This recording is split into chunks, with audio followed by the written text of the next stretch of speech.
Spoilers ahead for The Last Jedi.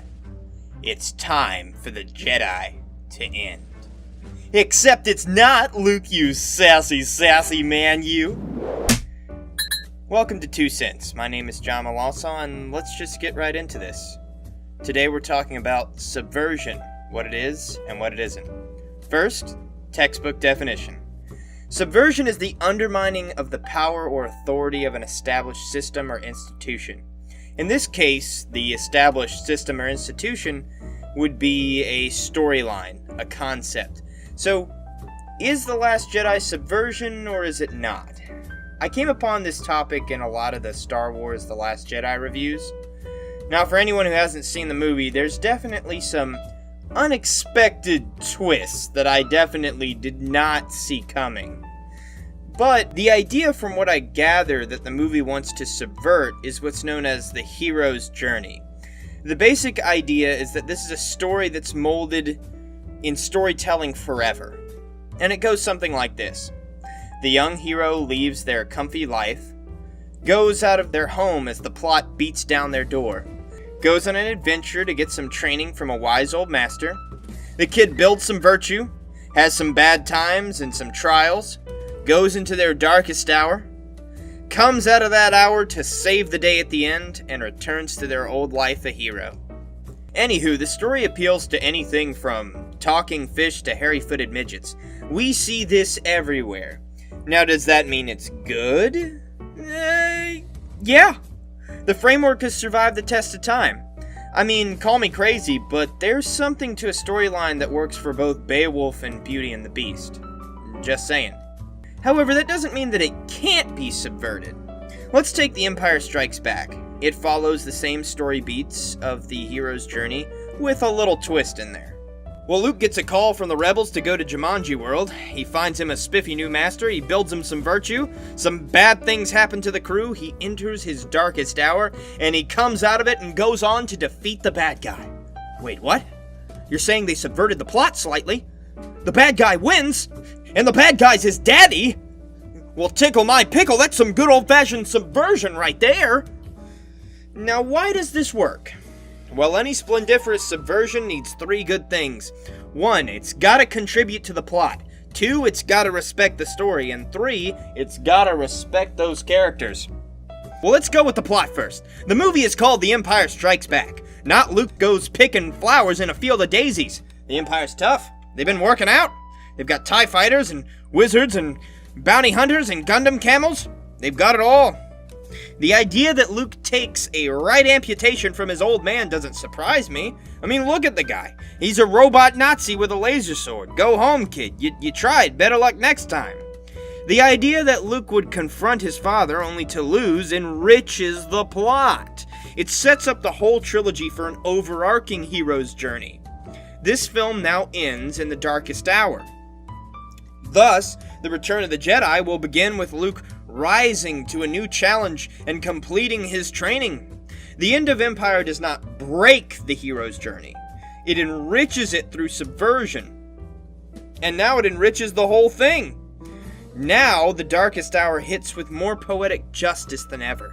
Thus, seeing Luke all dressed up in his big boy suit with his fully fledged Jedi outfit, ready to go on and take on the bad guys, makes all the difference in the world. He's risen from the ashes of defeat, like a hero. Number 2, respecting the story. Any good subversion must respect the plot and the story that you have. So a couple of ideas here on subverting the hero's journey that work in Empire, because they actually respect the story. The wise old master is a staple of the hero's journey, a man whose wisdom is necessary in training and defeating the bad guy. Now, when Luke leaves Yoda to go save his friends from his dear old daddy, Yoda tells him, and I quote, "Hey, Artard, not ready you are." And Luke goes, "Nah, I got this. I've been working out. I lifted the rocks and whatnot. I think I'm square." But not square he was, as his father went and beat the ever-living crap out of him. Look at that face. He's having a rough time of it. He should have respected his wise old master. See, there's the idea right there. Luke didn't complete his training. He didn't trust in his master. So unlike his little X-Wing excursion at the Death Star, things didn't work out. Now imagine if Yoda said, on the flip side, "Got this, you do," and sent Luke to the most aggressive manicure of his life. That would be disrespecting the wise old master trope that makes the hero's journey work. The moment that Luke leaves, he's off the trail. We know he can't lift the X-Wing. We know he can't face Vader, but he does. He tries anyway. Thus, in the viewer's mind, even though it's a subversion of the trope, his downfall is justified. He let feelings cloud his judgment and brashness move him to action. Just imagine if the wise old master was just a sperm-drinking weirdo on an island who gave nothing but terrible advice and talked about how much of a failure he was all the time and had a huge pity party for himself instead of actually being the wise mentor that the hero needed. Now, how bad would that wreck the movie? Pretty bad. It'd wreck it pretty bad, actually. Number 3. Respect the characters. Before I get into this, let's have a moment of silence for the destroyed characters of the original Star Wars trilogy. You're in the arms of the angel. May you find some comfort. Yeah, anywho, Luke does pull a stupid when he goes to fight Vader, but he doesn't do it because he wants to poop in Vader's lunchbox. He does it because he's worried about his friends. He's a hero and someone to be admired for his courage, faith, and determination. His mistakes are out of his own sense of morality and justice.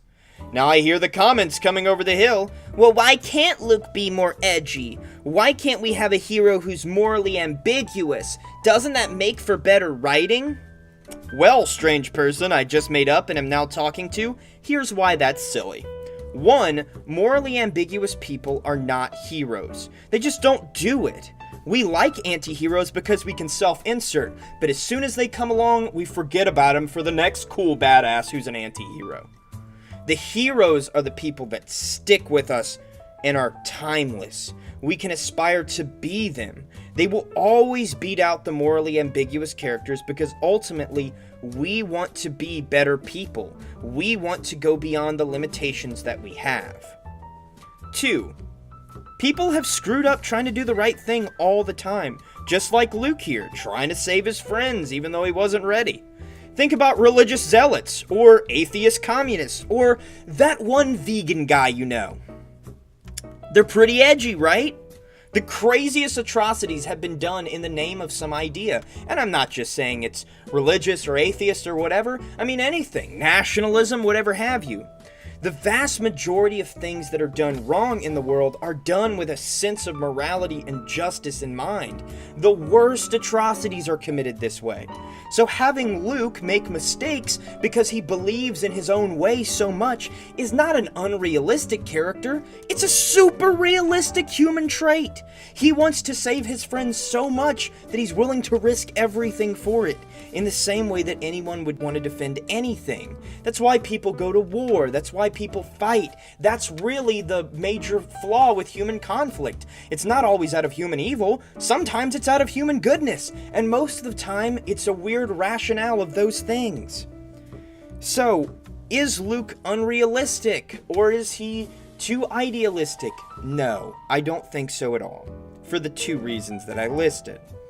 So coming back to The Last Jedi, is it subversion? On a surface level, sure. It's a Star Wars movie that doesn't follow any of the Star Wars tropes or story elements signature of the Star Wars series or even good storytelling in general. However, is it subversion of the hero's journey or a subversion of classic storytelling? No, not at all.